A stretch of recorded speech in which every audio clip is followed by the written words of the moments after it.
El rol de los padres, convertirse en padre y madre. Conviene que nos detengamos un momento y observemos la figura de la mujer encinta desde una perspectiva metagenealógica. Una gestación, y muy particularmente si es la primera, constituye una conmoción enorme, un cambio radical en el plano hormonal, físico, emocional y mental. Por otro lado, la mujer encinta se convierte, a causa del hijo en formación, en el punto de referencia de toda suerte de padecimientos, creencias, frustraciones y amarguras, provenientes no solo de su propio árbol genealógico, sino también del árbol del padre de su hijo. Hemos visto ya que, si el peso del pasado es demasiado grande, el desarrollo del bebé se verá afectado. Es preciso, sobre todo, guardarse mucho de culpabilizar a la madre únicamente. En el momento de la gestación y del nacimiento, ella se encuentra en plena confluencia de dos linajes y a veces resulta imposible encauzar por sí sola el oleaje neurótico que rompe sobre ella. El rol de una mujer que espera un hijo y el de su entorno, comenzando por el hombre que la acompaña, será pues, e idealmente, el de hacer todo lo posible para permitir al niño desarrollarse y nacer, sin permitir que la trampa genealógica interfiera en todo este proceso. En el ámbito de las medicinas energéticas como la homeopatía, quienes la practican señalan que después de la gestación, la madre integra las informaciones genéticas del padre, es decir, que ella misma está habitada por la energía dominante del progenitor de su hijo y que como consecuencia puede cambiar súbitamente de comportamiento, de carácter, etc. Las hormonas no son la única causa de esta situación, sino que también influye un grado de receptividad muy elevado que le permite hospedar a todo el árbol genealógico paterno de su hijo, tanto en el interior de su cuerpo como en el de su psique durante los 9 meses que dura la gestación. A este hecho, al que la mujer encinta es particularmente vulnerable, se suma el que hasta la década de 1970 en los árboles genealógicos occidentales, e incluso sucede a veces hoy en día, un elevado número de embarazos son accidentales y no deseados. Es también muy raro que la historia familiar mencione abiertamente hechos como estos. Es preciso, pues, aprender a leer los árboles genealógicos en función de una enorme ocultación, por ejemplo, la de los abortos clandestinos, a menudo convertidos en auténticas carnicerías y en ocasiones podría haber tenido un final trágico.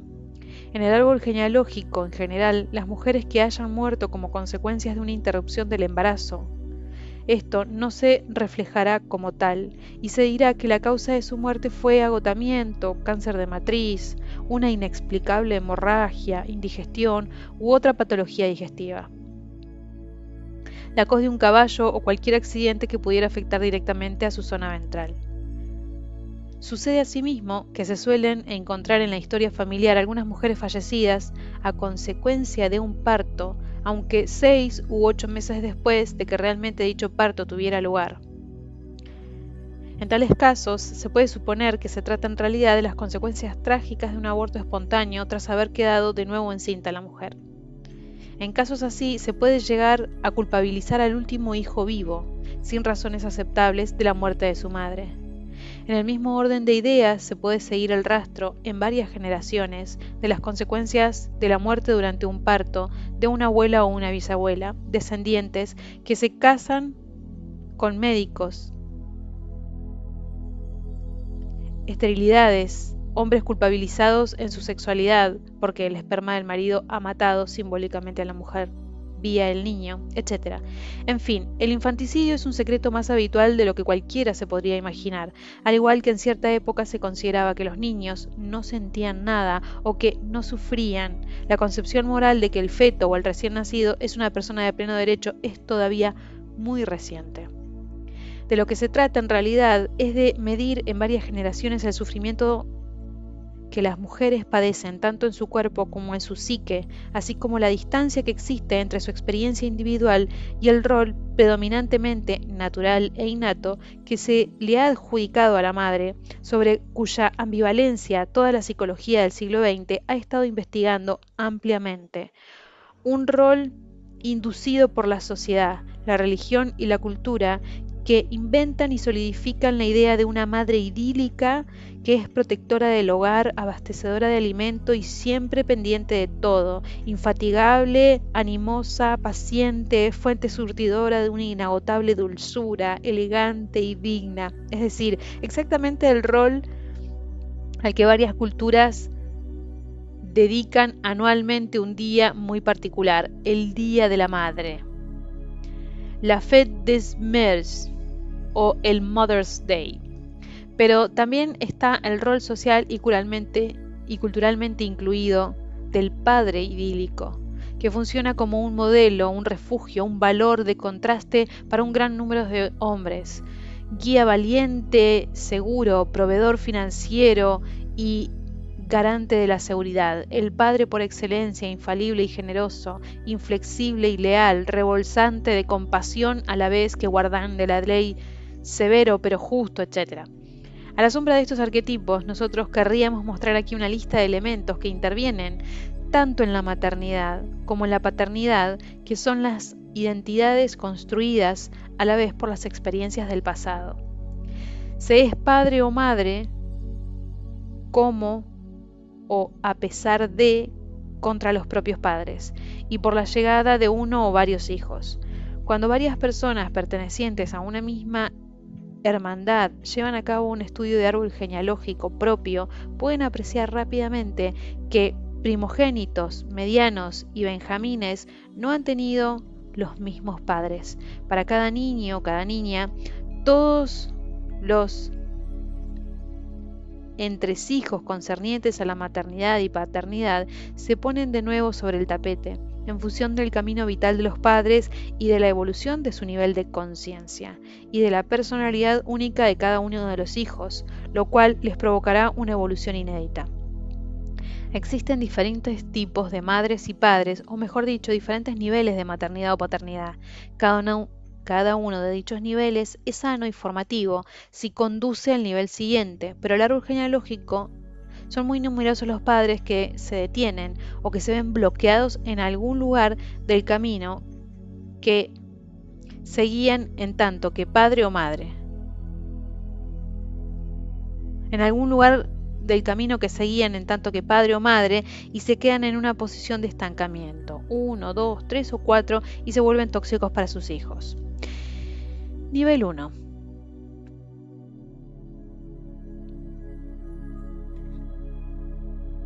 Progenitor o progenitora. El primer nivel de la maternidad y de la paternidad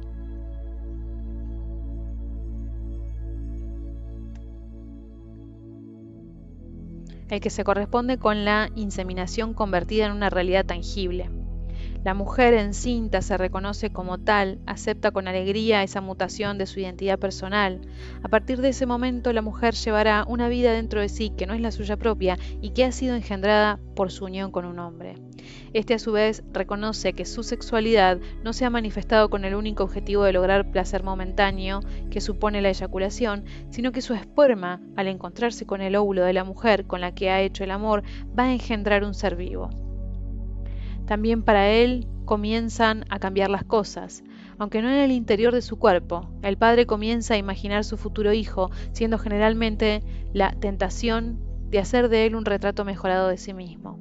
Si el padre ha logrado ya convertirse en persona consciente, aceptará cualquier diferencia como una aportación y no como una carencia, aparte de no tener intención de apropiarse del niño futuro.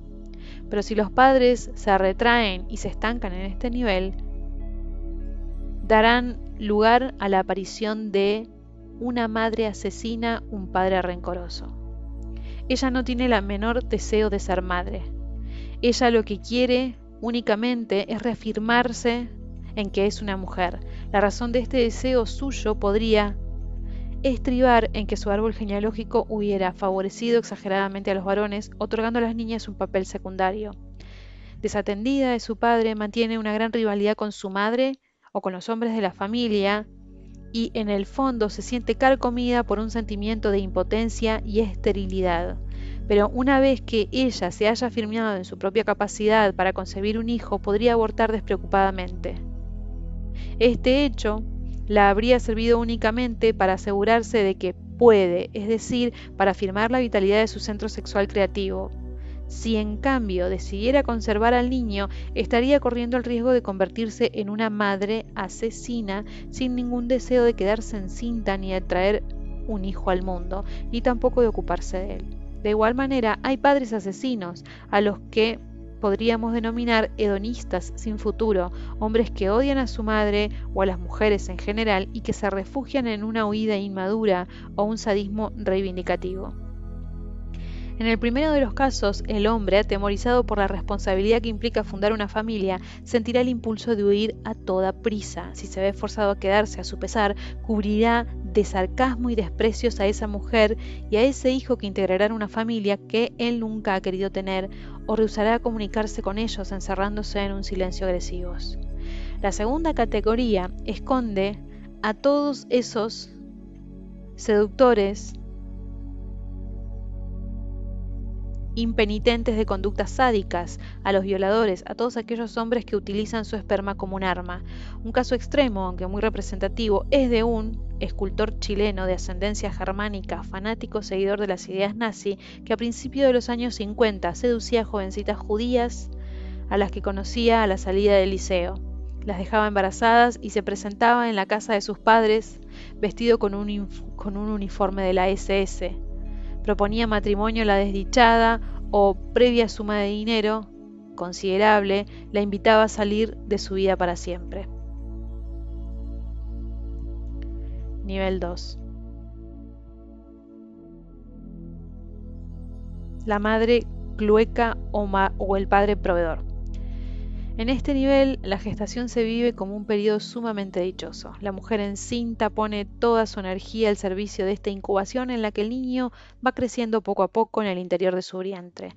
La mujer honra y protege esa vida que depende enteramente de ella, poniendo un cuidado muy particular en su ritmo de vida y su forma de comer, pero también en sus ideas, sus sentimientos y sus deseos. Y en tanto que tal, la mujer encinta demanda legítimamente ser protegida. El hombre, por su parte, se ocupa de construir un nido en torno a ella y atiende sus necesidades, siendo acaso por primera vez en su vida que todo cuando da a esa mujer y a su hijo va a nacer, y a su hijo que va a nacer se lo está dando a sí mismo. Su generosidad le preocupa, le procura una parte preponderante en la aventura que está teniendo lugar. En efecto, satisfaciendo las necesidades físicas y psíquicas propias de la gestación, el hombre comienza a construir la familia, incluso en el caso de que todavía no sea una realidad tangible para él. Pero si los padres se retraen y se estancan en este nivel, darán lugar a la aparición de una madre devoradora y un padre ausente. La madre ama su vientre de mujer encinta, pero al niño que lleva dentro de él, pero no al niño que lleva dentro de él. Para ella el niño no es nada más que un objeto de poder y rehúsa aceptar que una vida independientemente a la suya se desarrolla en su matriz.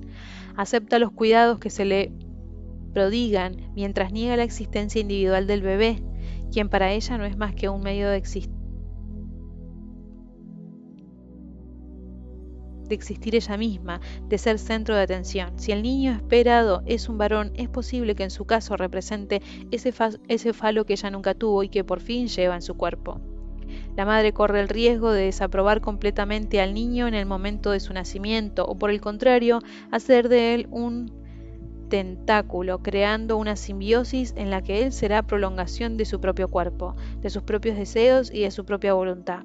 Este tipo de madres pueden proceder de un árbol genealógico en el que varias generaciones de mujeres habrían sacrificado sus vidas por engendrar un elevado número de hijos, incluso falleciendo algunas de ellas durante el parto. También es posible que tanto esta clase de madre como su compañero, quien puede estar motivado por una neurosis complementaria y creerse portador de un esperma asesino, padezcan intensas angustias durante el embarazo, que podrían llegar a perturbar el buen desarrollo de este, produciendo una apertura del cuello de útero y en consecuencia obligar a la madre a permanecer en reposo durante todo el tiempo de la gestación. La madre además puede tener unas enormes dificultades a la hora de dar a luz, o bien padecer una fuerte depresión posparto, dado que, en efecto, la llegada de su hijo le privará de todos los cuidados que le han dado a lo largo del embarazo. Podemos encontrarnos también con esa categoría de mujeres que sienten vergüenza de su preñez y temen el nacimiento de su hijo, concebido como producto del pecado de la traición. Este fue el caso de muchachas, hijas madres solteras, en esa época, en épocas pasadas, como en nuestros días, lo es de mujeres que engendran un hijo mestizo al que no asumen ante el árbol genealógico racista que tienen. Si ellos se dan cuenta de que he engendrado un hijo de un hombre de otra raza, renegarán de mí. El embarazo como pecado pasa a ser vergüenza sexual, la hija madre del pasado, a una vergüenza social, la madre de un hijo mestizo. Por su parte, el hombre que se ha quedado estancado en este nivel puede ser descrito como un inseminador ausente. Es posible que siendo niño no hubiera recibido de su madre todos los cuidados que necesitaba. Como consecuencia de ello, este hombre se proyectará en el feto de su mujer encinta, aunque tendrá celos del bebé una vez que haya nacido, como si fuera un hermanito, una hermanita suyo que ha venido al mundo para robarle la atención de la madre. Decepcionado en su deseo de ser adoptado por su esposa, se ausentará de su familia e invertirá su afectividad en otro lugar. Pertenece a esa clase de hombres que se sabe bien indispensables, pero que no son capaces de atarse a su familia. Un hombre que continuará atendiendo a las necesidades de su esposa y de sus hijos, pero sin implicarse de una forma seria o concreta. Ingresar dinero en la cuenta o traer dinero a casa es la única forma de paternidad que él conoce, situación que a veces vive con rabia, como si ello fuera una forma de extorsión a la que se viera sometido, de la que eventualmente se podría vengar volviéndose violento o, por el contrario, comportándose de manera absolutamente ausente con su familia, en beneficio de sus amigos o de alguna amante a la que considere el verdadero amor de su vida.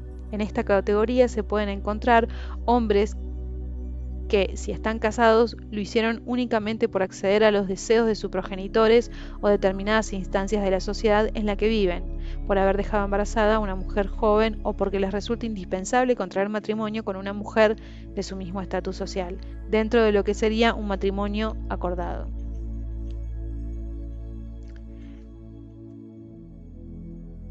Nivel 3. La madre biológica y el padre legal. Son los padres que la sociedad reconoce, es decir, los que figuran en el libro de familia. La madre trae al mundo un bebé cuyo nacimiento, planteado idealmente, es el futuro de una prodigiosa colaboración entre el niño que quiere nacer y la mujer que quiere darle a luz, igual que ocurre en el caso de un polluelo, en el que éste picaría las cáscaras desde el interior del huevo y la gallina desde el exterior. Este acto de traer un niño al mundo se vive como una realización verdaderamente maravillosa y el bebé recién nacido es visto como el ser más bello que pueda haber en el mundo. Para el padre es el primer encuentro serio con otro que se va a llevar su apellido.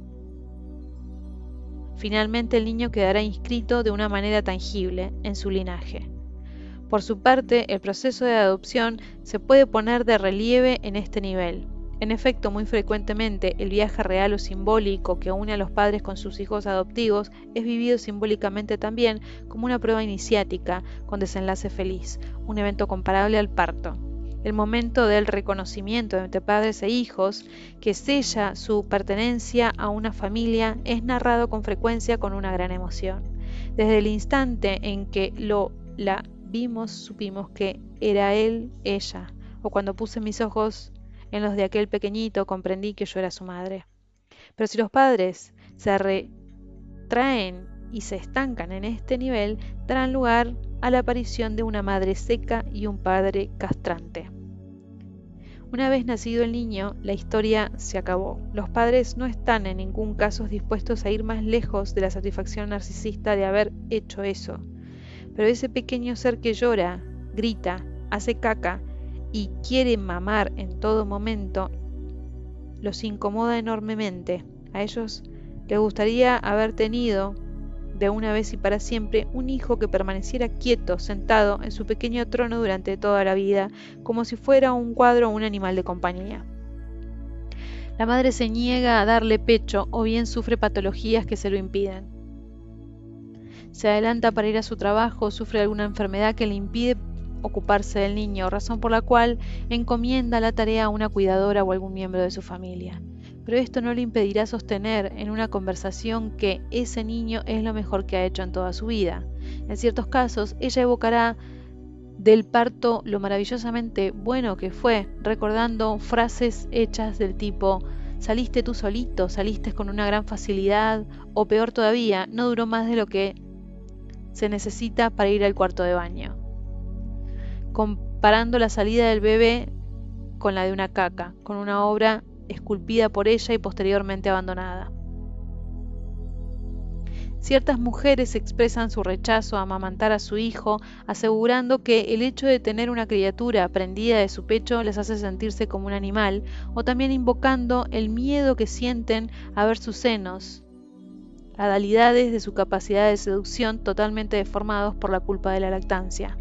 El propósito de estas madres secas es el de recuperar lo más rápidamente posible su individualidad en detrimento del niño concebido como estorbo inoportuno al cual, con determinada frecuencia, acusan también de haber deformado su cuerpo. En tales condiciones, al niño ya no le queda otro recurso para ser aceptado que ser un auténtico sabio o sumamente amable. Los padres pueden llegar también a instrumentalizar al niño y lo convierten en su público, en su criado o en su asesor, impidiéndole vivir su infancia al haberlo transformado en un pequeño adulto, como si debiera pagar un precio por los cuidados que le vienen ofreciendo. El padre, por su parte, es cómplice de este rechazo. Se le puede considerar como un antipadre orgulloso, autoritario y duro que no ve en el niño nada más que la continuación de su propio apellido.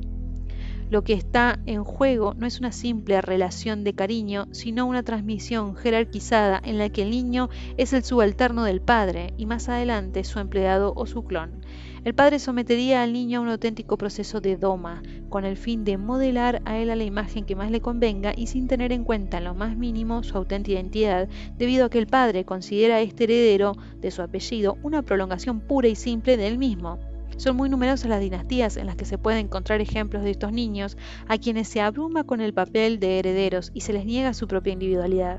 Además, si el niño no cumple con las expectativas y exigencias de su padre, si es un mal hijo, por ejemplo, ser una niña en un linaje de hombres o un niño sensible en un linaje de voluntariosos y conquistadores, puede verse convertido en víctima, ser golpeado, caer enfermo y verse humillado y tratado como si fuera un criminal por ese padre narcisista que en lo más profundo experimenta una insaciable sed de atención.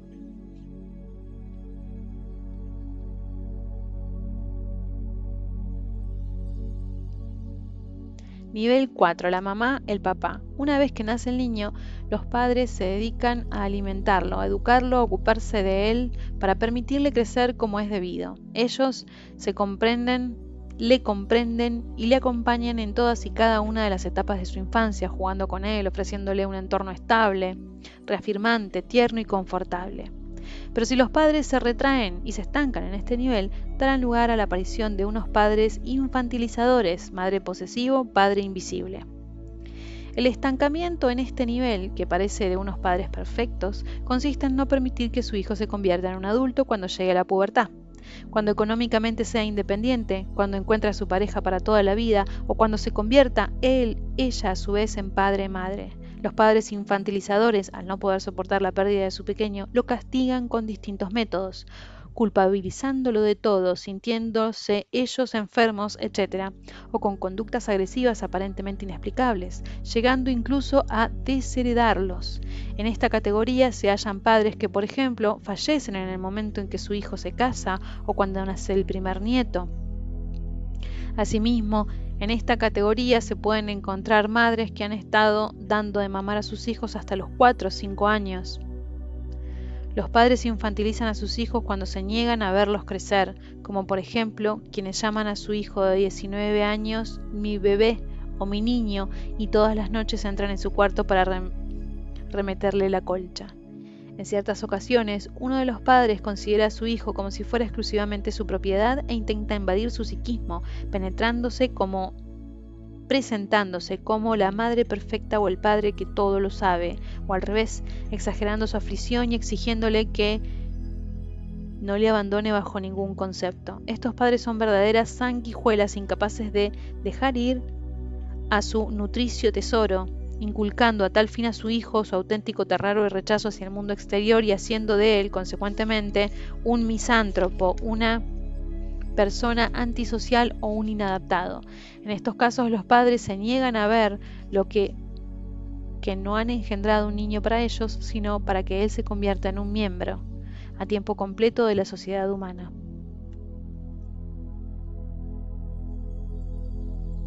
Nivel 5. La madre, el padre. Estos adultos responsables y amantes de sus hijos han recorrido ya todo el camino de la paternidad y han logrado integrar los auténticos retos que están ligados al hecho de convertirse en padres. Han aceptado ser el canal de una vida que no les pertenece. Han velado con sabiduría porque la gestación de su hijo fuese armónica y alegre. Le han permitido nacer sanamente, han acompañado su crecimiento con una atención condescendiente, se esforzaron en todo.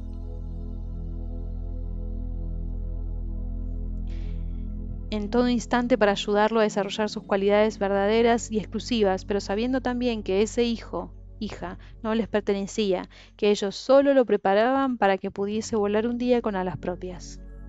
Una vez que su hijo se hacía independiente, ellos continuaban amándolo con total desinterés y absoluta atención, sin exigirle nada a cambio y estableciendo poco a poco una relación con él, con ella, de adulto a adulta. Estos padres serán abuelos comprensivos y no invasores, conocerán bien su rol y los límites del mismo y jamás se permitirán criticar la forma en que su hijo educa a sus propios hijos.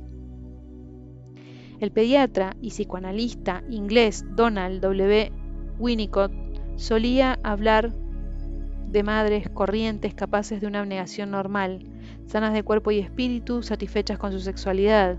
Estas mujeres traen al mundo y educan a sus hijos de acuerdo y con la plena colaboración del padre. Estos padres, por su parte, no buscan introducir en sus hijos los modelos caducos del pasado, no se erigen en poseedores de la verdad y permiten a sus hijos que forjen su propia visión del mundo. Para ellos, ser padres consiste en sembrar la humanidad futura. Cuando hablamos de madres y padres en nuestro árbol genealógico, es conveniente ver a qué niveles de maternidad y paternidad llegaron. Raros son los árboles genealógicos en el que todas las parejas parentales llegan a este quinto nivel que acabamos de describir.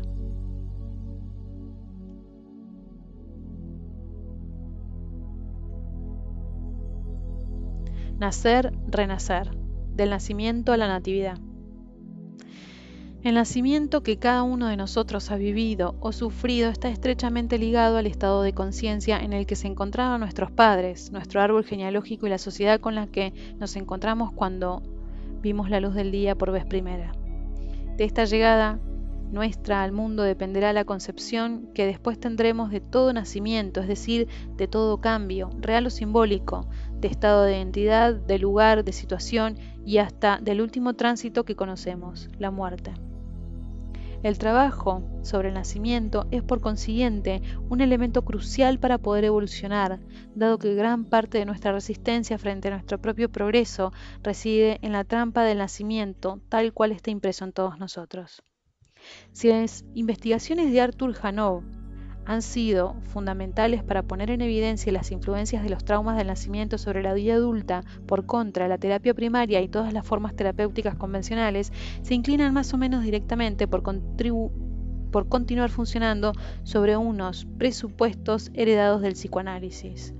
Así, al revivir el trauma hasta entrar en el cerebro reptiliano y al desactivar las inhibiciones, recuerdos olvidados de la memoria del cerebro reptiliano, sufrimientos padecidos, la persona adulta podría liberarse. Pero esta proposición solo tiene en cuenta la relación con el pasado. Del mismo modo, una parte muy importante de la psicología tradicional se basa en el nacimiento como corte, herida y separación. Pero si nos atendemos al sentido común, el hecho de nacer es una alegría, un regalo y un privilegio.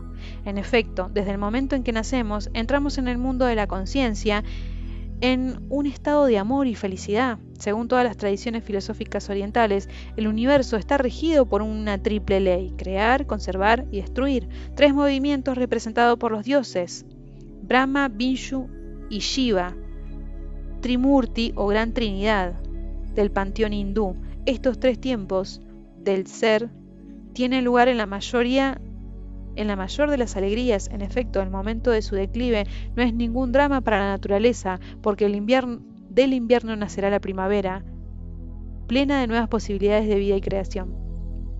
El error del psicoanálisis ha estado en cambiar el orden de esta tríada, situando a la conservación en primer lugar. Postula que para el inconsciente humano las cosas no deberían cambiar, es decir, que el niño debería conservar la nostalgia de una fusión original y que nacer supone un trauma debido a la separación. Pero si nos situamos en un punto de vista transpersonal, la vida humana sigue a la vez una lógica lineal: yo nazco, yo vivo y muero, y una lógica cíclica: mi muerte individual permite la perenidad de la especie.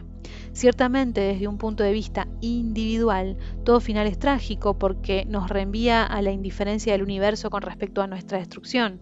Pero desde el punto de vista transpersonal, todo nacimiento y toda muerte son una auténtica alegría, una aportación a la conciencia, un momento del ciclo. Lo que el pasado no nos ha concedido, es inútil buscarlo en la exploración del propio pasado. La verdadera razón para regresar a la matriz materna forzosamente imperfecta sería el deseo irresistible de vencer por fin todos aquellos obstáculos impuestos por una gestación y un nacimiento patológicos, de curar las neurosis del árbol genealógico y de obtener finalmente el nacimiento que nos era debido. Igual que se puede observar a ciertos adultos ocupándose fielmente de los padres que los maltrataron durante su infancia, empecinándose en mendigar un afecto y una atención que jamás obtuvieron, igualmente el deseo de volver a acurrucarse en un vientre más o menos acogedor revela en realidad la necesidad más profunda, la de nacer a algo que sea verdadero. Únicamente el reconocimiento y la puesta en escena de un proyecto de futuro pueden retornarnos a ese nacimiento tan deseado. Todas las teorías, aunque sean críticas sobre el paraíso intrauterino, muestran una comprensión limitada de esta necesidad fundamental. El ser esencial que anida en cada uno de nosotros, deseoso de emerger a plena luz y en plena libertad, nos puede llevar a repetir nuestro propio nacimiento, pero en esta ocasión a un nivel superior de conciencia. Y aclara acá, por ejemplo, Jacques Lacan sobre el complejo del destete, espejismo metafísico de la armonía universal, abismo mítico de la función afectiva, utopía social de una tutela totalitaria, todas salidas de las obsesiones sobre el paraíso perdido desde antes del nacimiento y de la más sombría aparición de la muerte.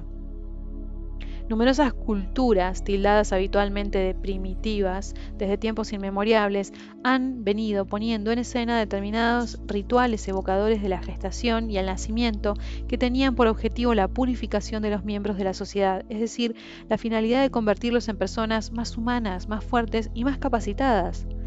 El ritual cristiano del bautismo era en su origen un ritual de renacimiento, como así se testimonia en la conversación que Jesús mantiene con Nicodemo, el fariseo. Juan 3:7. Respondió Jesús y le dijo: de cierto te digo que quien no naciera de nuevo no puede ver el reino de Dios. Dícele de Nicodemo: ¿cómo puede el hombre nacer siendo viejo? ¿Acaso puede entrar otra vez en el vientre de su madre y volver a nacer? Respondió Jesús: de cierto te digo que quien no naciere del agua y del Espíritu no puede entrar en el reino de Dios. Lo que es nacido de la carne, carne es, y lo que es nacido del Espíritu, Espíritu es. Qué hermoso.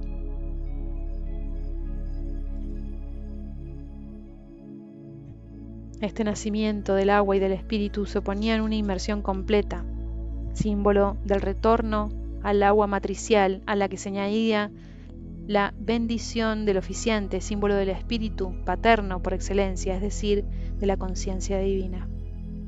En este mismo sentido, se puede interpretar la ceremonia de purificación amerindia, Sweat Lodge o tienda de la sudación. Fuera de dicha tienda, en un lugar sagrado, arde una gran hoguera durante varios días en medio de un círculo de piedra. El mineral, el elemento más antiguo de la existencia encarnada, absorbe la energía del fuego, lo que hace que las piedras renazcan a la vida, y una vez unidas al fuego se convierten metafóricamente en magma y pueden transmitir su mensaje fundamental de amor. A continuación, las piedras candentes son transferidas al interior de la tienda circular, con un cierto parecido a una matriz, donde toda la comunidad ocupa un lugar mientras hacen una serie de movimientos en espiral. El calor muy fuerte incita poco a poco a los participantes a acurrucarse en posición fetal para aspirar a nivel del suelo, donde el aire aún continúa estando fresco. Una pareja de oficiantes, hombre medicina y mujer medicina, que representan a unos padres de un nivel de conciencia muy elevado, presiden la ceremonia. Entre ambos purifican el aire e inscriben en los participantes informaciones olfativas no verbales, haciendo arder una serie de plantas previamente consagradas, muy en particular la salvia, entonando cánticos y rituales, relatando historias iniciáticas. Muy útil todo ello tanto para los individuos como para la cohesión del grupo social. Al transpirar, los participantes se liberan del agua contaminada, líquido amniótico que contiene toda la neurosis del árbol. Al salir de la gran tienda, los participantes se lavan en aguas de un cercano río, el cual, al recorrer un lugar sagrado, prodigia un baño de agua bendita que acaba por lavar las influencias pasadas. Este caudal de agua corriente indómito a lo largo de su cauce, sin desviarse jamás de su corriente natural que lo conduce hasta el océano, es decir, hasta la totalidad. Durante la ceremonia pueden sucederse muchos viajes hasta la gran tienda, complementando cada uno de ellos la purificación e inscribiendo más profundamente en los participantes las informaciones positivas bajo la forma de cantos y relatos. Todo este ritual, vivido de una manera colectiva, devuelve al adulto el mismo tiempo a su necesidad de ser reengendrado de forma sana, pero también a su dimensión transpersonal. Ya no soy solamente yo, como bebé mal traído al mundo del que formo parte, sino toda una sociedad que cuida colectivamente de mi nacimiento. Y acá hay una aclaración. El ritual descrito aquí es la transcripción del que practicaba Charlie Red Hawk Tom anualmente en Mount Shasta, al norte de California. Este hombre medicina, inspirado y generoso, tenía la particularidad de acoger a personas procedentes de todas las comunidades amerindias o no a esta ceremonia. Esta tenía por consiguiente elementos distintos a los arriba descritos, como la intención de cicatrizar las heridas del genocidio amerindio, reuniendo a tal efecto a colonos y colonizados en un mismo acto de renacimiento. Esta es la ceremonia de Temazcal. Ya hemos visto con anterioridad que desde que el espermatozoide penetra en el óvulo, el futuro niño comienza a ser modelado psíquica y corporalmente por la trampa genealógica. Renovar ritualmente el nacimiento consiste en encontrar lo que todos somos verdaderamente en el vientre materno. Esta información luminosa está inscrita en nosotros de idéntica forma que la personalidad heredada y la deformada. Esta búsqueda del ser auténtico, que va más allá de nuestra forma corporal y de nuestro límite espiritual, es el motor evidente u oculto de toda suerte de búsqueda, de toda clase de camino y de toda investigación. En todos los casos extremadamente neuróticos, esta investigación puede llegar incluso hasta lo que se denomina delirio de filiación. La persona cree haber sido traída a este mundo por dos seres excepcionales y expresa a través de esta certidumbre el anhelo profundo de que su ser esencial tenga un destino sublime. Desde una perspectiva metagenealógica se podría decir que todo el mundo es de naturaleza divina, de sangre real, y que de lo que se trata es de reconocerse como tal para poder vivir como un agente de la evolución futura de la humanidad y nunca más como un producto forjado a imagen de unos modelos intercambiables ya conocidos. Una vez completado el trabajo sobre el nacimiento, es decir, sobre el pasado, es posible proponerse a renacer en el futuro, para así reconocerse ya como un fragmento indispensable de la conciencia cósmica, como un ser que participa de lo divino. El término natividad designa el nacimiento de un Dios. Si no se puede cambiar su nacimiento, cabe la posibilidad de inventar su natividad. A tal fin, deberemos regresar hasta ciertos aspectos que caracterizan la natividad divina: una concepción precedida de una anunciación, un parto extático o excepcional, un cuerpo perfecto, un nombre sagrado con los atributos de la divinidad. El arcano 20 del tarot, el juicio, ilustra perfectamente este nacimiento o renacimiento, si se lo considera como un cuadro del juicio final.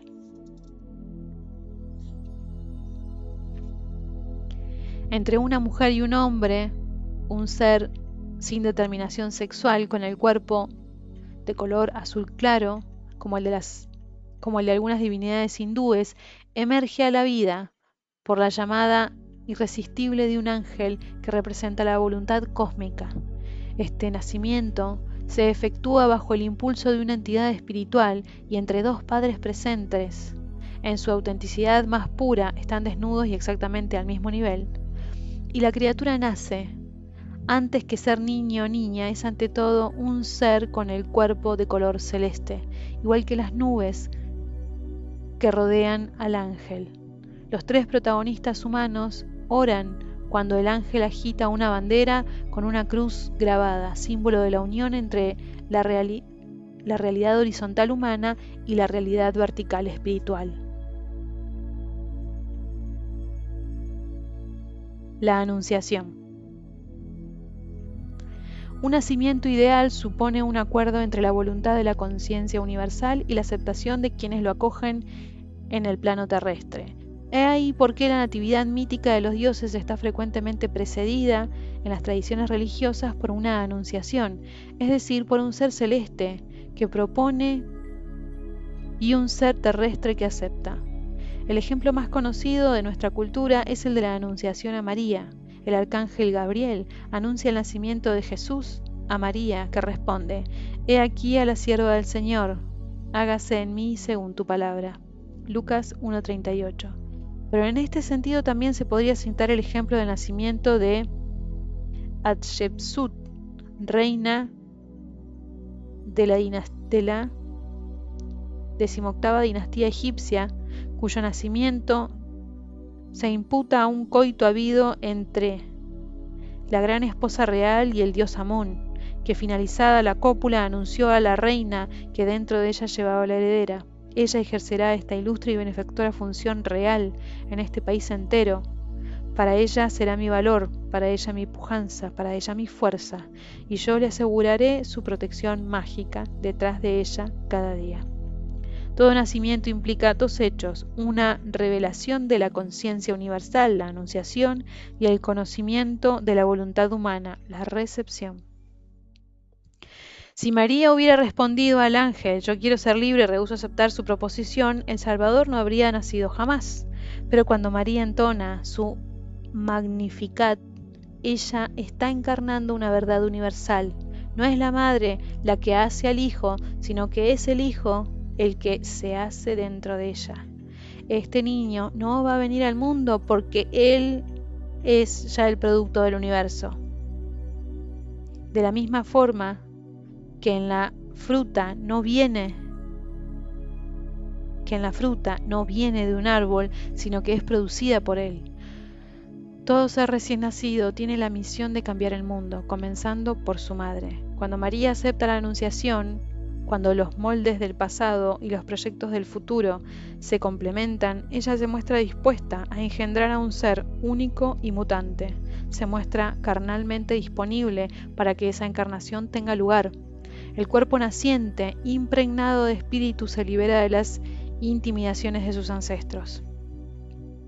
Y después de una vida dichosa y generosa, él devolverá al universo las energías que se habían prestado. Su esencia impersonal sobrevivirá a la muerte individual. Más adelante veremos, cuando evoquemos la curación del árbol genealógico, que puede ser sanador reinterpretar nuestro propio nacimiento, cumplir con un nacimiento adulto a la conciencia de manera autónoma y no religiosa. Este psicorritual que veremos en el capítulo 9 supone crear una anunciación, eligiendo unos padres de sustitución que acepten poner simbólicamente su exigencia al servicio de este nacimiento luminoso.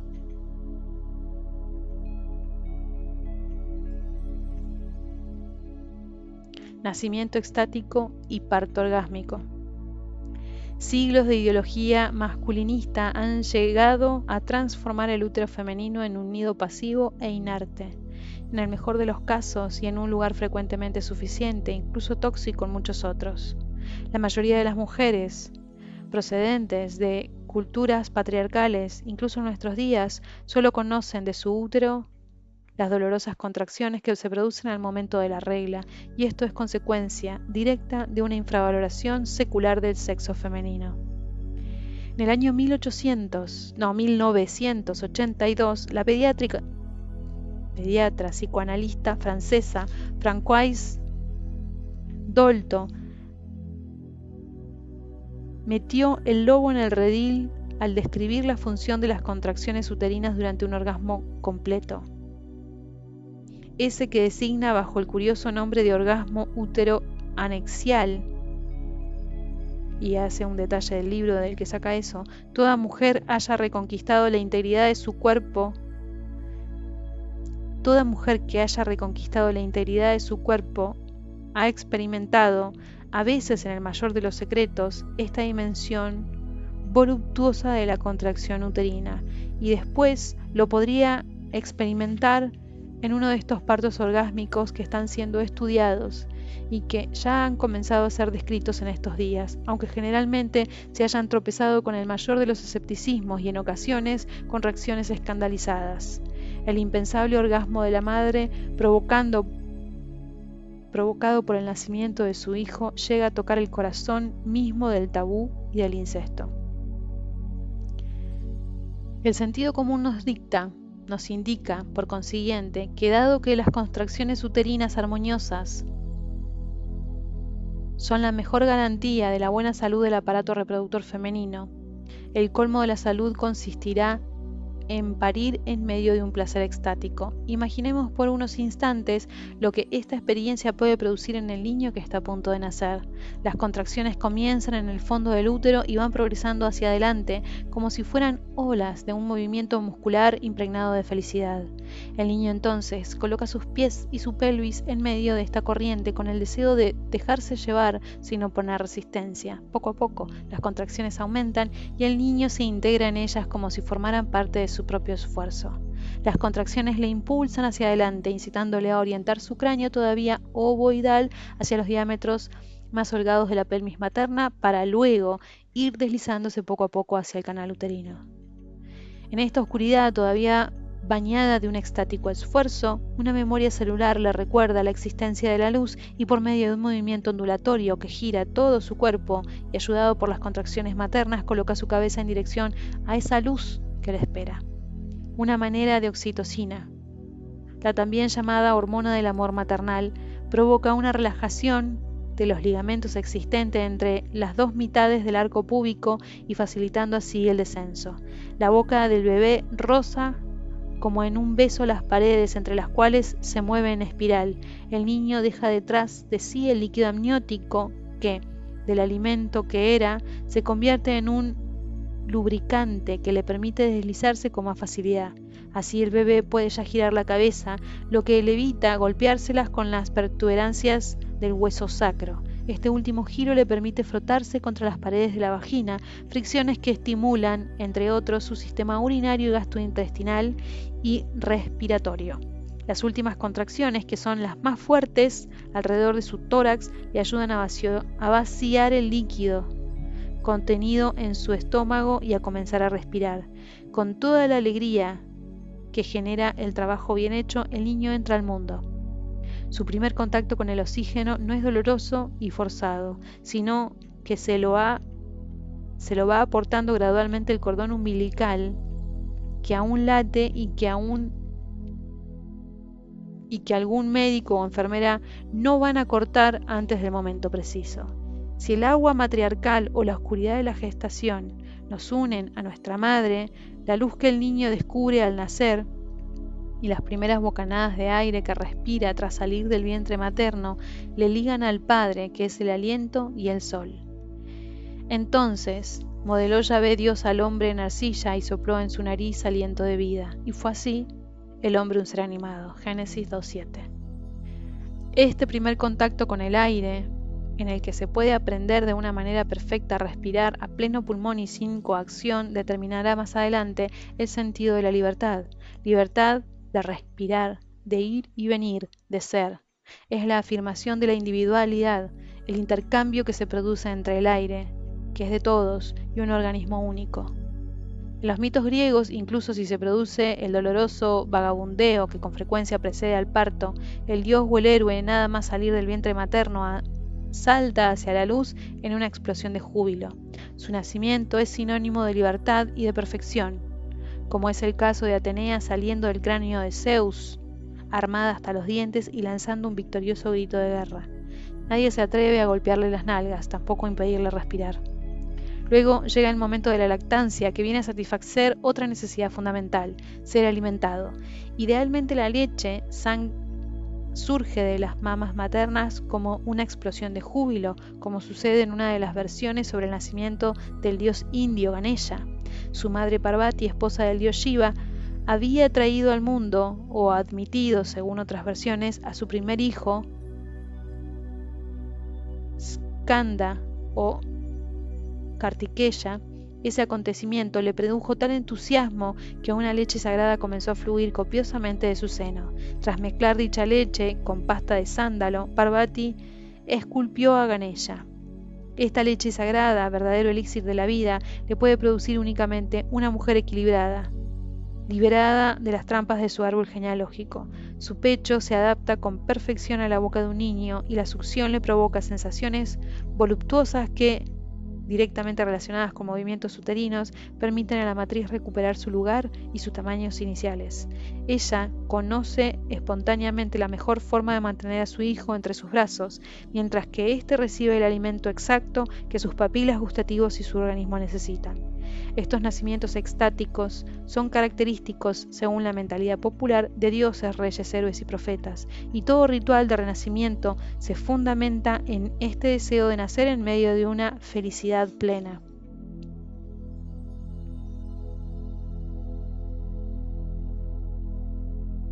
El cuerpo perfecto. Todos los mitos nos presentan a las divinidades con un cuerpo sin defecto ni merma alguna. El cuerpo perfecto de Jesús es el vehículo de su espíritu, también perfecto. Las esculturas budistas asignan a Buda 32 marcas corporales que llevan su perfección. Las divinidades hindúes, por su parte, presentan atributos sobrenaturales que se corresponden con sus capacidades milagrosas: brazos múltiples, un color azulado, un tercer ojo, un lugar del cuerpo en el que se puede engendrar una divinidad secundaria. Adán y Eva, en el monoteísmo judeocristiano, están hechos a imagen y semejanza de Dios, y ambos representan el origen perfecto del todo cuerpo humano. Ya hemos planteado antes la hipótesis de que en el momento de nuestra concepción se forman súbitamente el esquema de un ser humano con un cuerpo y un espíritu perfectos. Sin embargo, estos recuerdos de la memoria del árbol genealógico a través del cuerpo y de la psique de la madre vendrían a deformar este esquema inicial, impidiendo en él, bajo alguna forma sutil u orgánica, la huella de las repeticiones, órdenes, previsiones, castigos y sufrimientos, además de neurosis, traumas, etc.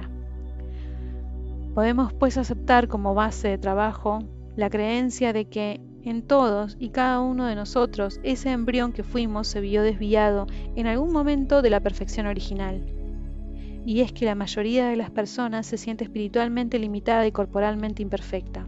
Es fácil imaginar que dicho sentimiento tiene como base la intuición alojada en el supraconsciente, ese cuerpo-espíritu original en el que todos deberíamos convertirnos. El árbol genealógico nos forma una personalidad, en gran parte artificial, de conformidad con lo que la sociedad, la cultura y la familia quieren de nosotros. Pero nosotros vinimos igualmente en un cuerpo subjetivo heredado, que no es únicamente nuestro cuerpo concreto objetivo, deformado o no, sino que también la imagen del uno mismo, es decir, la forma en que el espíritu descansa en el cuerpo en conformidad con la conciencia limitada.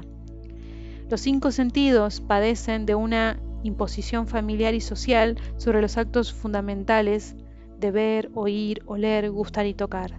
Todas nuestras posturas, nuestros movimientos o nuestra organización muscular se adapta a todos aquellos en los que el árbol genealógico quiere que nosotros nos convirtamos. Por ejemplo, una mujer cuyo origen sea una sociedad dominada por una ideología patriarcal desde hace varios siglos no podría vivir su cuerpo real sin un intenso trabajo de limpieza de imposiciones. Está claro que aunque dicho trabajo habrá de aplicarse a sus órganos genitales, hasta la percepción de sus contracciones uterinas, de las que hemos hablado, también deberá hacerlo en más aspectos, en el sentido de ser ella misma en la vida cotidiana.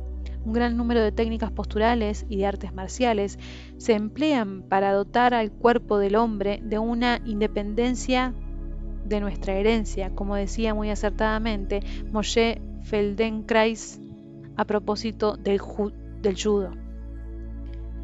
Y ahí hace una cita, Moshe Feldenkrais, Higher Judo, Nueva York, Londres. La cultura occidental, al imponer la silla como lugar de asiento privilegiado, ha designado masivamente a sus miembros, por ejemplo, de su centro de gravedad real, el jara de las tradiciones orientales, privándonos así de las movilidades propias de las articulaciones de las caderas. Así pues, el cuerpo está ligado al mismo tiempo a nuestra personalidad artificial, que es nuestra imagen de uno mismo, el cuerpo imaginario en el que la mayor parte de las personas viven cotidianamente, y también nuestro cuerpo esencial, que es el cuerpo sublime, el cuerpo tal cual, enteramente humano y que nadie puede sentir o vivir en su totalidad. Podemos aproximarnos a él, pero para encarnarlo puramente sería necesario eliminar todos los prejuicios familiares y sociales. Ciertas prácticas espirituales como el Tantra proponen formas, meditación o ejercicios que permiten aproximarse a este cuerpo, unido al espacio en conciencia con el todo. El cuerpo esencial no puede ser modificado. Vivimos instalados en la percepción de que tenemos de nuestro cuerpo, y dicha percepción depende a su vez de nuestro grado de conciencia. A medida que el grado de conciencia se va elevando, percibimos cada vez mejor el cuerpo perfecto, que es una sensación interior y que viene a suponerse a nuestro cuerpo real deformado. Y esa sensación del cuerpo perfecto se puede vivir incluso en el interior de un cuerpo mutilado, envejecido, enfermo, etc. En la sensación del uno mismo no se es feo ni guapo. El juicio estético sobre el cuerpo depende de la relación social, de la manera en que se es visto. La cultura occidental actual, fundada en el culto de la apariencia, ha sido testigo de un desarrollo desmesurado de la cirugía estética, claro signo de nuestra dependencia de la mirada del otro, es decir, de la mirada social. Y si la sociedad mira mi cuerpo de manera defectuosa, yo puedo sentirme obligado a adaptar mi cuerpo a esa mirada limitada. Por esto, en ciertas épocas se producen oleadas de modificaciones corporales, como la moda actual de las prótesis mamarias o la rinoplastia, que no son más que el último ejemplo de la transformación.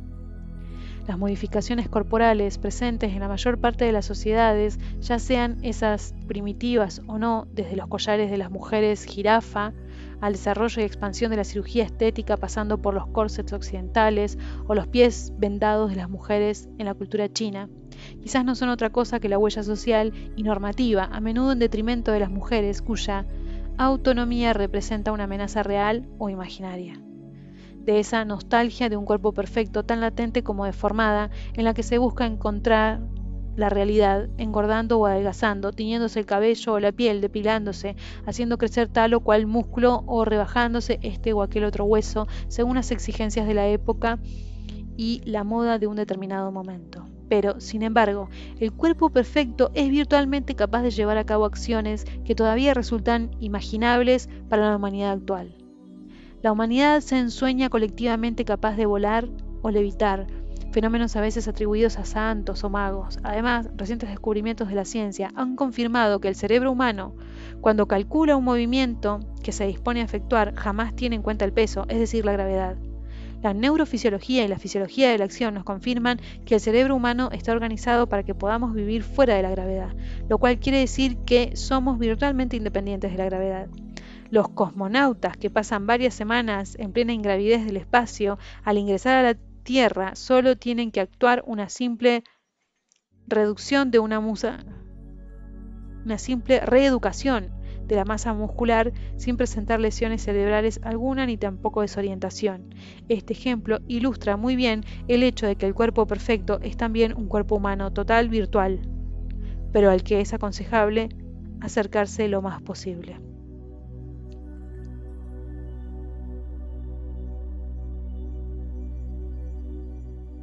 El nombre.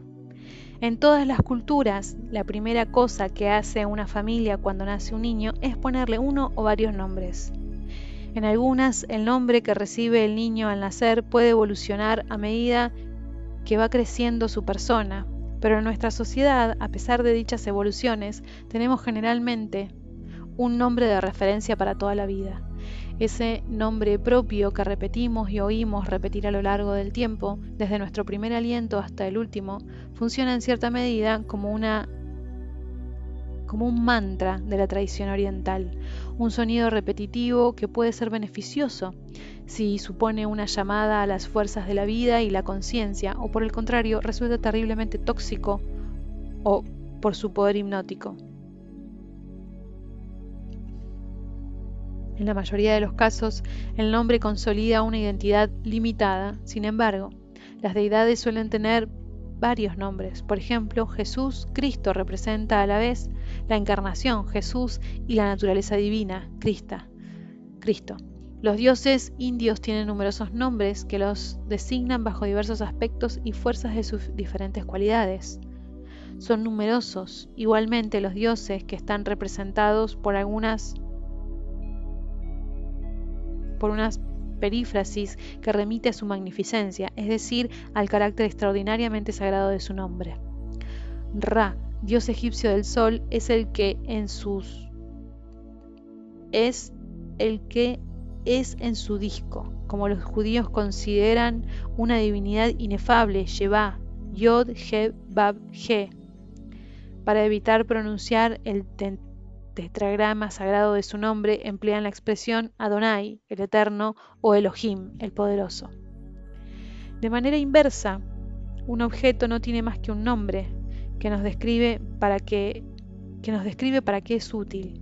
Si un echarpé se transforma en turbante, cambia su esencia porque cambia de función. Pero en el caso de un humano, todo cambio o añadido hecho con conciencia a su nombre puede aproximarlo a su propia esencia. Es con esta intención por lo que los indios norteamericanos reciben un nuevo nombre en cada etapa importante de su vida. El que nació con la lluvia se convierte, una vez hecho adulto, en el que ha escalado la alta montaña, por ejemplo. Es decir, a las personas se la nombra en función de sus actos y de sus aptitudes y no en función de la mirada que el clan ha posado sobre nosotros, de forma tal que el nombre se nos queda para siempre. Conviene, pues, que nos preguntemos si el nombre que hemos recibido hace justicia a lo que nosotros somos verdaderamente. En el siguiente capítulo desarrollamos más ampliamente los mecanismos por los cuales el árbol genealógico modela la identidad del niño, atribuyéndole uno u otro nombre propio. Por lo que se refiere a emprender el trabajo sobre el nacimiento, es preciso preguntarse, en primer lugar, si se está o no en tanto de ser realizado y autónomo, satisfecho con el nombre que en su día se nos puso. A la persona que sienta la necesidad de hacer un trabajo sobre su nombre propio tiene tres posibilidades. A. Puede purificarlo y exaltarlo. Por ejemplo, un nombre que se haga referencia a la religión predominante, María o Jesús, en la cultura cristiana, puede muy bien ser también un factor de frustración y de limitación.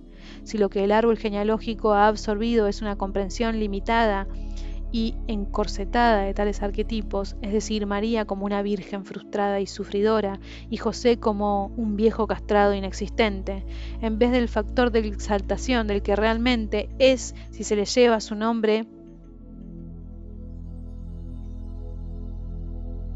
en vez del factor de exaltación que realmente es si el que lleva su nombre trabaja de nuevo y en profundidad la propia comprensión del arquetipo. María se convierte entonces en la Madre Divina con todos sus aspectos y sus atributos, y José en el santo por excelencia, encarnación de la fe, guía y protector además de símbolo de una estabilidad constructiva por su oficio de carpintero. B. Una vez exaltado, se puede añadir a ese nombre un segundo nombre propio, manifiesto o secreto, que lo complete. Los discípulos occidentales de los gurús indios llevan, con mucha frecuencia, un segundo nombre sánscrito o procedente de alguna otra lengua de la India, detrás de su nombre de nacimiento, aunque sería necesario preguntarse si el hecho de ser bautizado de nuevo por el maestro espiritual representa verdaderamente una liberación. ¿No sería mejor encontrar por uno mismo un nombre sagrado que aceptar el hecho de tener que ver de nuevo cómo alguien nos asigna una determinada denominación? Porque al poner el nombre a sus discípulos, el gurú corre el riesgo de infantilizarlos, asumiendo él íntegramente el lugar de una figura paternal. C. Y se puede simplemente cambiar el nombre de pila, bien cambiándolo sin más, o bien tramitando el cambio oficial del nombre según establezca la ley del país. Más adelante, en el capítulo correspondiente de la curación psicomágica del árbol genealógico, veremos qué procedimientos simbólicos puede comprender una persona para este cambio de nombre. Puede emprender una persona para este cambio de nombre. El trabajo sobre el nombre propio debe ser pensado en profundidad y llevado a cabo sin precipitación. Nada hay peor que encontrarse entre dos nombres, el antiguo y el nuevo, y que la persona afectada no se reconozca en ninguno de ellos. El nombre propio es la marca por excelencia de la pertenencia de un individuo a un clan. A veces es necesario hacer un duelo por el nombre de nacimiento, sobre todo cuando éste lleva una carga tan tóxica y mortífera que nos impide vivir plenamente. Es un acto que sin duda exige un gran coraje y determinación.